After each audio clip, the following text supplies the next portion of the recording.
Hey, it's Jordan. Delighted to be joined by Juza. You and your family live a mile outside of the train explosion in East Palestine. And like many there, have had a real hectic week or so. And unfortunately, have had some symptoms related to the chemicals that are raining over your area. Can you first describe? When did you hear that this train had derailed and they were about to quote unquote slow burn it? And what did you and your family do? So when it first happened, my son actually was the one who noticed it because he saw the smoke before anything. He saw the smoke, and we live close enough to the tracks that you can kind of see the train crossing through some houses. And he thought he saw the lights on it, which meant this train was stopped, and we saw the smoke coming up. So we didn't really know what to make of it at first, and then we started hearing the sirens, the fire sirens, and emergency vehicles. I mean, we had 50 different fire departments show up. But at first, we didn't know what it was. We didn't know what was burning. We had no idea. We actually took a walk a couple blocks down when we kept hearing sirens go by because we didn't know anything. We didn't get any notifications on our phone at this point or anything. So we walked down a little bit, and then I realized how big this fire really was. People started, I mean, the road started getting blocked off pretty early on. People were just kind of swarming to the site at first. And I started feeling dizzy actually walking those 2 blocks of town. And this was maybe about a half hour after it happened. Oh. And I started feeling weird, and I said, we better get back. We better get out of this air. So we went home, and I'd been following it after that. We just kept hearing more sirens, more sirens. And that was like around the time where we got the notifications on our phone that there was an evacuation order. At this time, I don't think we knew that it was toxic chemicals. We just knew it was a fire, and it was like a big train fire. And so we got the notifications on our phone, and we were right at the mile marker.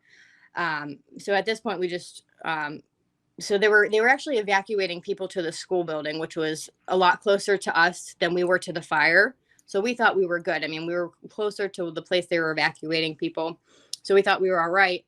All our neighbors were under a shelter-in-place order at that time that were outside of that mile radius. So we shut up all the windows, shut up all the doors, and I didn't sleep. I was really concerned because people were starting to question what was on the train, and the smoke started really burning people's lungs, burning their eyes. People were getting dizzy, feeling sick. So And that's even inside your house. You were feeling that way? eventually, yeah. So Yeah. about 3:30 in the morning, I swear I started smelling it. I mean, my nerves were shot at this point, so I thought I wasn't sure if I was really smelling what I was smelling and feeling the way I was feeling.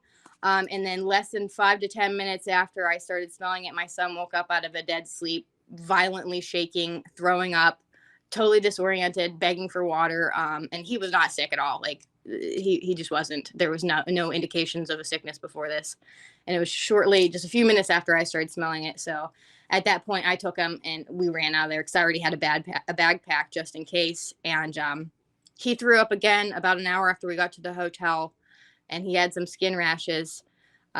He's asthmatic, and he's immune compromised, so he's really sensitive to a lot of things, has a lot of allergic reactions to things. So but we were fine. We've been fine since then. We've been about 30 miles away in a hotel since then. We initially evacuated actually about 20 miles away to Chippewa, PA. His grandmother actually lives there too. She has a lot of health problems, chronic lung problems, and cancer. And we were visiting her house, which was only a few streets away. The day they started doing the controlled burn began, and we walked outside her house and turned left, and it was a black wall of smoke rolling in sideways right before sunset. And that's about 20 miles away. Yeah, that was about 20 miles away in Chippewa. I mean, her face turned white when she saw it. We were scared. At that point, we all evacuated. She evacuated her house as well, and we moved to a hotel about 15-20 miles from Chippewa. So now we're about 30 minutes away, about 30 miles away. Because I've seen other pictures too, or on the same time frame in Chippewa, where you can see the big black cloud through it. It is daunting. I think a lot more people were affected than they were trying to tell us at first. I still I don't know how far this is extended to. People were smelling it 40 miles away. Boardman, Vienna, Ohio. They were all smelling these chemicals from this controlled burn. I mean, the fire burned for a few days before they intentionally lit it. But when they lit it, that's really when things got ugly. And you and your son were having symptoms before they did this quote control burn? Yeah, we started feeling symptoms maybe about 5 hours after the initial wreck, the derailment. So yeah, we boarded up our house and everything like that because there was just a shelter in place at the time for most of us that were outside of that zone. Like I said, we were right at the mile marker. We're also right along Sulphur Creek, which was one of the first water sources that were contaminated. So that might be part of the reason why we smelled it first as well, because I guess so whenever just the vinyl chloride burns, it breaks down into a couple things, one of them being hydrogen chloride, which is attracted to water, and that creates hydrochloric acid. So I'm concerned that's an issue going home as well. We don't know. I mean, they're not testing residues. They're not testing soil. The only soil they've tested was directly at the site. I mean, EPA sent this letter. I'm not sure if you're familiar with it or not, but EPA sent the letter to Norfolk Southern, directly states it's in our waters, it's in our soil, and it's in our air, and it's continuing to be released. Right. So I'm not sure why they're telling us it's not everywhere else in our house. It's not in these residue. It's not in our soil. It's not in our grass. But people are having reactions. In this letter, they say that it is in there. So, I mean, there's conflicting information from the EPA just from there alone. Right. And the EPA letter showed that it's way more than vinyl chloride, which is bad enough. I might mispronounce some of these things, but butyl acrylate, ethylene glycol, monobutyl ether, benzene. I mean, just the petroleum oil, tens of thousands of gallons spilled. And I wanted to ask, I mean, the company could say, well, your son has asthma and immuno symptoms, but you're not, I'm sure you've spoken with others. You're not the only one and not the only child that's been having symptoms. Yeah, what's concerning me too as well is because EPA lifted this evac notice, this order, only a few days after it had happened. But then Norfolk Southern just released a full manifest about 2 days ago, about a week later, indicating that there was at least 3 other severely hazardous chemicals on it. And I don't know why that didn't come into play with EPA from that point on, because when they lifted the evacuation order, they didn't know about those. Apparently, some of the locals did. Some of the local officials did, including DeWine, our governor. So that's a little unnerving that they knew about that. And then the Norfolk Southern released a manifest a week later indicating there's all these other chemicals that these people are being exposed to. That's in our water, that's in our soil. They're not doing soil testing, like I said, or residue testing in these homes, but they're also confirming that it's at the site. So, I mean, a lot of it just doesn't add up. And also the company put out their preliminary testing, which I don't particularly trust. So they say they tested a couple hundred homes inside and outside for the air and found no contaminants. Well, you don't have to be an expert. Why are people feeling sick if there's no contaminants? Exactly. I've seen a lot more posts this morning that are very concerning to me because the schools opened up yesterday, was the first day back.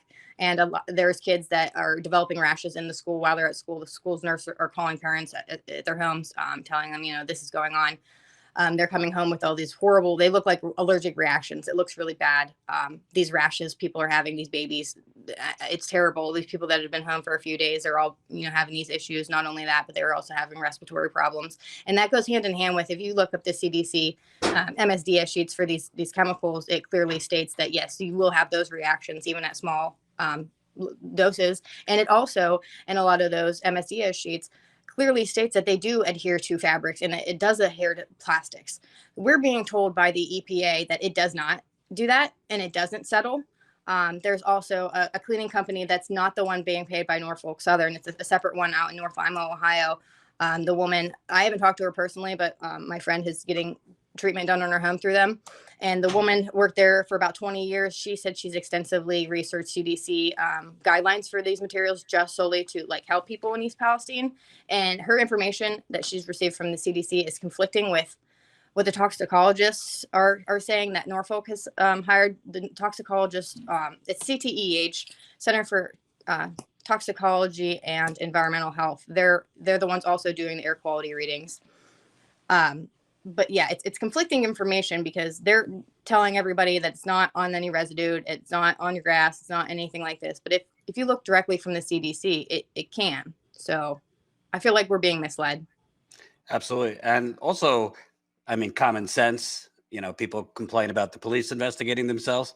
I mean, why is the EPA relying on the company to be doing any testing?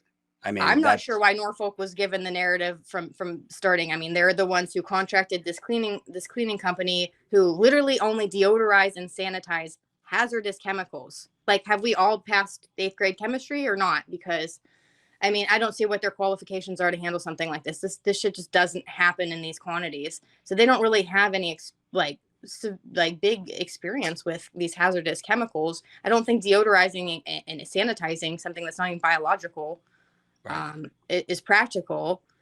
And I mean, and of course, I mean, they're getting paid by Norfolk, and the air quality people, they're being paid by Norfolk. They're supposedly working with EPA, but I mean, these EPA readings and stuff, it's not conclusive with things if you find on the CDC's website for some of these chemicals. Just the basic MSDS sheets, like, it's just conflicting material. And let me ask you, just from the residents on the ground, can you talk about, is it organized? Is there communication coming from one straight line? Because it seems like the governor is doing very little. I don't know about the local officials there in the East Palestine area. The EPA didn't seem to know all the information of all the gases that were released. They're writing letters to the company, but residents I spoke with, it seems like people are having to really resort to Facebook pages to get information rather than like having a straight line of communication coming from government agencies. Yeah, this has been a major issue since day one. Like, it took over 24 hours for Norfolk to even release that there was, in fact, chemicals on the train. Like, we had no idea what was even on the train for at least a day.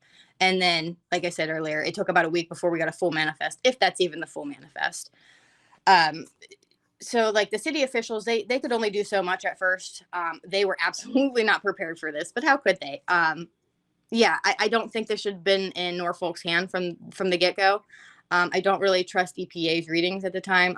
Yeah, we weren't really given a lot of information whatsoever from anybody. DeWine, yeah, he was there for a few days until the control burn, and he even said, we better get out of here.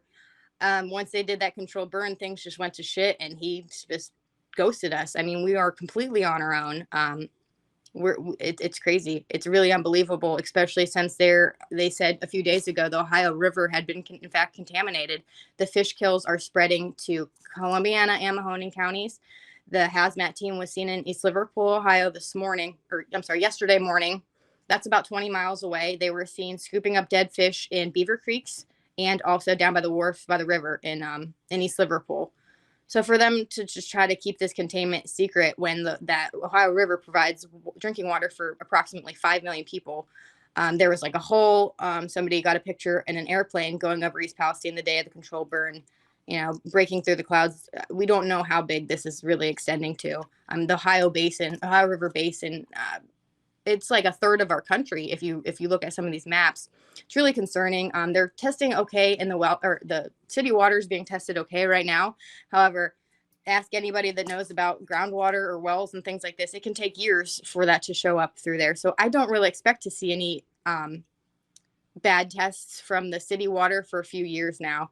Another concern of mine. Well, as somebody who's been covering the Flint water cover up for 6 years, yeah, not always transparent on what's actually in the water when they test. Right. Another issue, I don't know if you've seen or not, there was a 2019 report done by the Ohio EPA. I should say it was revised in 2019.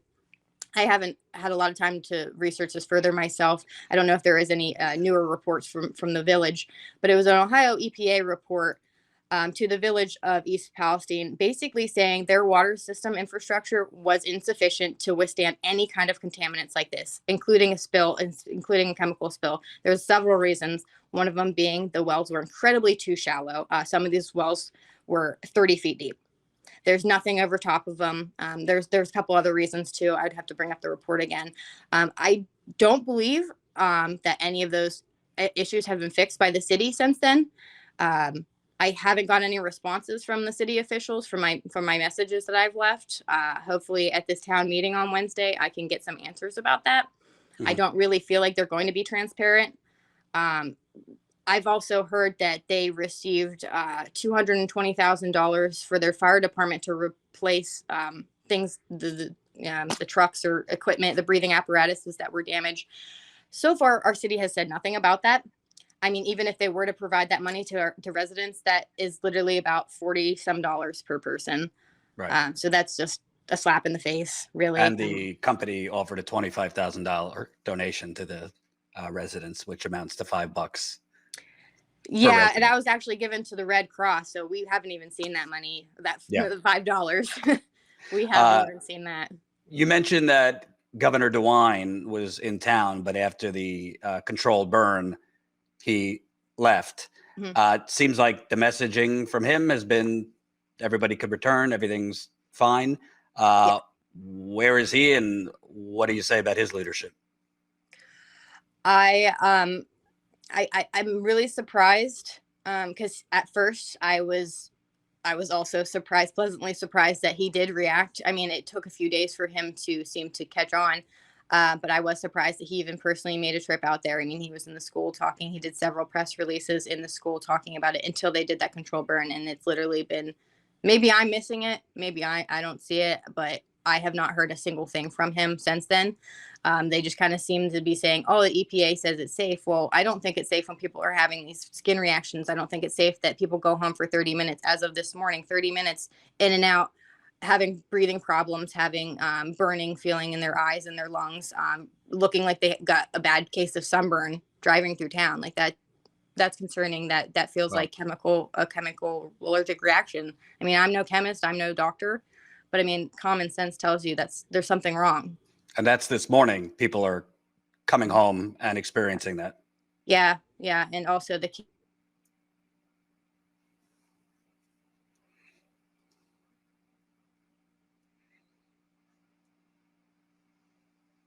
years, my son has liver cancer or brain cancer or blood cancer or something terrible, some kind of organ. Your phone went down for like 20 seconds. So. Oh, great. Yeah. Sorry, I'm in my hotel still. I don't know how the signal is.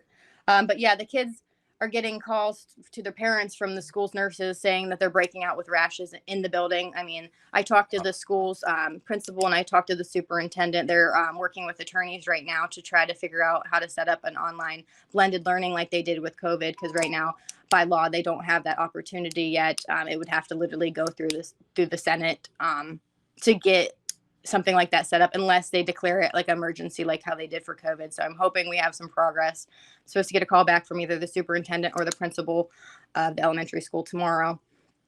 And can you talk about how old is your son? And obviously it must be extremely concerning when you saw him shaking in the middle of the night and vomiting. Mm-hmm. Yeah. I'm sorry. It's so personal. It's very personal. It's very scary. He's 9 years old.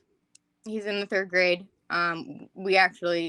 We were painting his Minecraft Valentine's Day box for school before I sent him to bed on the night that it happened. It's still laying in the middle of our living room, half painted. Today's his party. He doesn't get to be a part of that. He's having a hard time. He's an only child. He's really kind of being withdrawn. He's scared. He's worried to go back. I've been trying to not really talk about it around him or be on my phone when I'm around him, just so he has some sense of normalcy. But I'm definitely concerned for these kids. I mean, they went through COVID and now they have this. The school was shut down for a week. Some of his friends are getting sick. It's scary. I'm really worried. Really am. And what were you seeing right after you said that you entered his room and he was shaking? He was projectile vomiting across the floor out of nowhere. He was very confused. I mean, like he did wake up out of the middle of his sleep, but he was shaking. He was begging for water. He said he couldn't breathe. Yeah, it was scary. There's vomit on his floor right now because we ran out of there so fast that I didn't know if he was going to stop breathing. I didn't know what was going to happen. He had been hospitalized for asthma before, went from 0 to 60. So I didn't know what was going to happen at that time. We ran out of there as fast as we possibly could after that. And like I said, he did get sick once about an hour later at the hotel. He broke out with some rashes on his skin, but they've since went away. But we have not been back. We have not been even close to the area. He's been okay lately, other than emotionally, mentally. But I'm terrified to go back. I mean, not only for myself, but for definitely for him. And is somebody compensating you and your family for having to be at the hotel and all that? So Norfolk Southern has an assistance center set up in New Waterford, Ohio, which is about 7 miles away from the incident. They were reimbursing everybody who lived within a certain mile. It was supposed to be a mile, 1 by 2 mile radius, according to DeWine, was what the originally it was 1 mile radius. And then right before the controlled burn, it went to 1 by 2. But Norfolk Southern, I don't know how they're establishing that radius, because when we're entering in our addresses, it's not coming back quite the same. They're cutting people off for literally like 40 yards difference, even though this should have never been as small of an evacuation zone as it was. So they were reimbursing people within that mile at first for any receipts that you incurred if you had to leave. Any kind of hotel stay, any food, any clothing like that. However, they are cutting you off after you get your home tested by the company that they contracted. Everyone's getting the same exact readings, except for there's a few people. One woman, she lives by the tracks. I don't know her exact street or anything, but she lives by the tracks, and they came out and tested her house. And towards the end of the driveway, there was a spike in the readings. They didn't record it on her documents whatsoever. She also had a very strong smell of chemical sweet. It's like a sweet cardboard bleachish kind of smell. It's very odd. It's unnerving, actually. She said she smelled that through her house very strongly, and they still wrote no odors on her documents. And when she got this spike at the end of her driveway, they told her it was just short-term exposure from the train. But she was concerned because she said, well, how many times a day does this train go by? How many times of short-term exposure does this turn into long-term exposure? Because if you look up these chemicals, long-term exposure is severely different. It's way, way more dangerous, way more deadly, even at low levels. And I mean, if you're going to be impacted short-term, you're going to be impacted right away. And if not, it's just a death sentence, really. And they basically blew her off. Like I said, they didn't even write that in her documents. There was no evidence of them actually getting that reading. So that's concerning for me. And there's other couple people that have filters that they've got in their house, air filters, air purifiers in their homes. They're getting spikes for VOCs, volatile organic. Wait, I'm not really sure. Yeah, is it organic? Yeah. I guess. So they're getting spikes and readings on those things, but they're being told by the toxicologist that Norfolk contracted with that that's because of things like candles, Scentsy, and also another friend of ours had high readings. She actually has some kind of connection to one of the oil field workers, and she actually got some kind of devices in every room of her house right now measuring these things, and she's getting some spikes, and the toxicologists are also telling her it's from the cleaners that she used. She hasn't cleaned anything with cleaners yet. So, I mean, those little things here and there are concerning. I mean, the whole thing's concerning because there's absolutely no difference in any of these readings anywhere they're getting. It's like 0%. And they're also not testing anything else. There's just this one company in North Lima who are going through homes and assessing if there is any contamination, if there is any residue. But they're not contracted with Norfolk. Norfolk's not reimbursing for anything like that if you use a different company. Oh shoot, I just had something I forgot. Well, it's also kind of just common sense crazy. Why are they telling people to go back if they're still testing? Like, you're still testing, so obviously you don't have full results. And frankly, a lot of these things could manifest not right away. Mm-hmm. So you're you're telling people they could go back while you haven't thoroughly tested the water, the soil, and the air testing. I have a hard time believing in the first place. Yeah, so the air quality testing, I was told by the toxicologist line this morning, is actually over tomorrow. Tomorrow's the last day they're even doing it. Some of these people who have had their houses tested are waking up in the morning, like as of a couple days ago, waking up in the morning with more new smells coming back, new symptoms showing up. A lot of people, even over in Enid Valley, in a couple other nearby cities, Negley, Ohio, things like that, they're smelling a skunk. But I mean, this is like 40 plus miles of a skunk chemical smell. And it seems to be that they're burning something at nighttime. People are waking up to the smell again in the morning, refreshed with more, vigor. So I smelled it too a couple of the nights when I was at the assistance center in New Waterford. So it makes me feel like maybe they're still burning something off at night. I mean, the control burn, they started it towards the end of the day. So whenever that black cloud started rolling in, most people couldn't see it. It was too dark.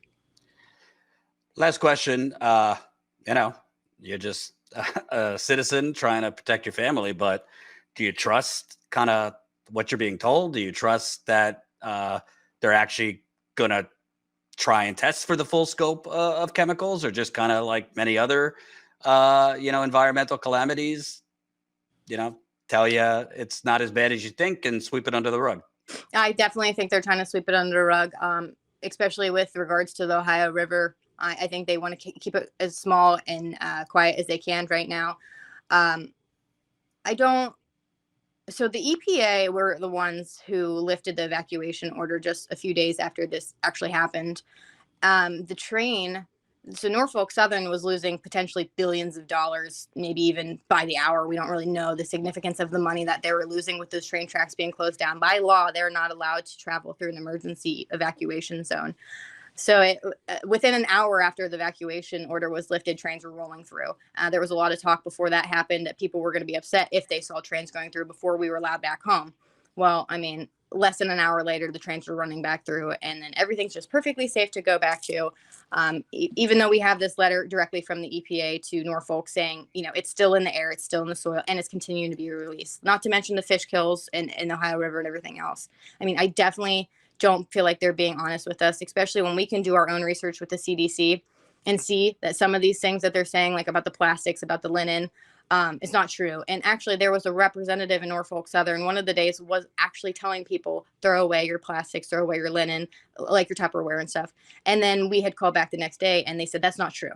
However, one of the reps we were talking to yesterday actually told that he was told he's not allowed to tell us stuff like that because he's going to get in trouble. He used the word filleted by his boss if he told us anything, which was a red flag to me. Because if you're being honest, you need to be transparent. If you're being told to be quiet and not talk to people, that's to me concerning.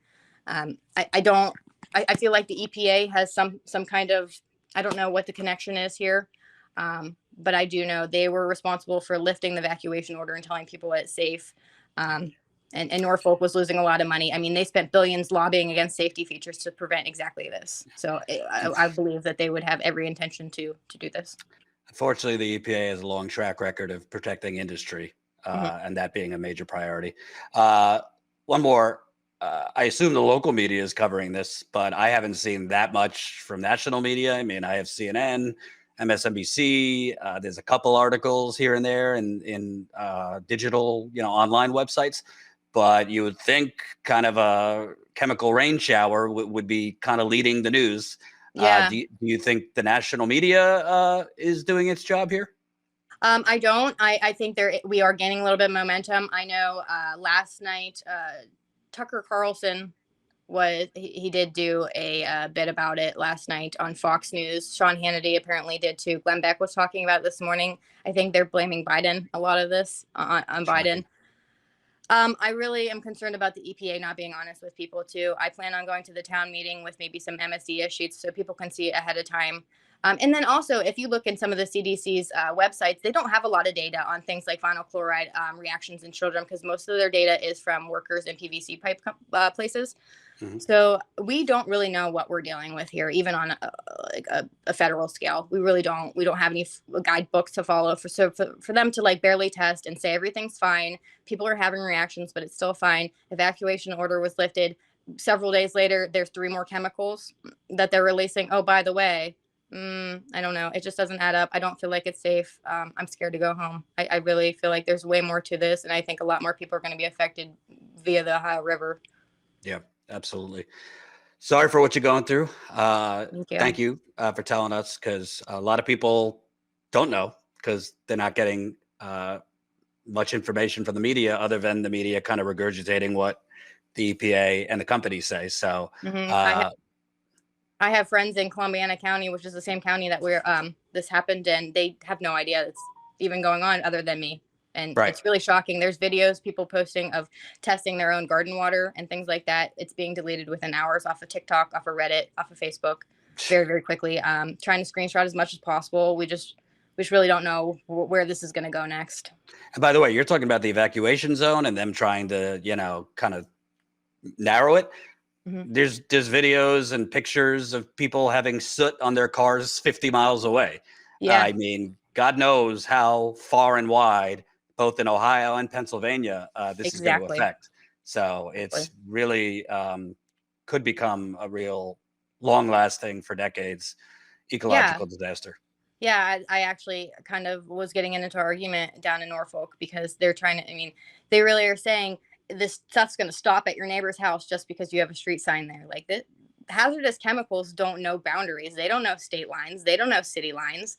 This shit is huge. And the amount that was spilled, they can't even give us an actual amount that was spilled into the soil and the water before they could contain it. When this wreck first happened, they can't even give us an amount, but they do know that it was, in fact, going into our soils and our dirt. So we're just totally in the dark here. And obviously, you know, people are going to play politics. There's plenty of blame to go around, but, you know, I haven't heard anything from President Biden. Pete Buttigieg is the transportation secretary. He tweeted something out last night. That's the first I've heard anything from him. Yes. Obviously, we already spoke about your governor. Bill Johnson was in town, I believe, yesterday. He's claiming that nobody's reaching out to him, which is, I mean, I've sent emails, and I think a few other people at least have sent. Who's Bill Johnson? He's our state representative. Okay. He basically went into town yesterday and threw a hard hat on, took a picture for a photo op, and left. So, yeah. Unbelievable. Really sickening. Well, you have my contact. We're definitely going to stay on it. So please keep us in the loop, Zhuza, and I hope your son and family do well. Thank you.